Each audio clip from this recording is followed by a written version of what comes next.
An Orange Cat CEO just dropped a game changer. Mr. Whisker is back after 37 days of silence. With a powerful leap, Mr. Whisker lands at Sovereign Silicat HQ, ready to reveal his latest creation. Introducing the NeuroLink FurOS 3000, the device that lets pets control tech telepathically.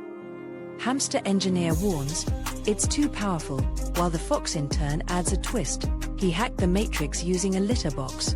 With the headset on, Mr. Whisker stares into the camera, glowing eyes and a bold message, "Tell Elon I'm coming."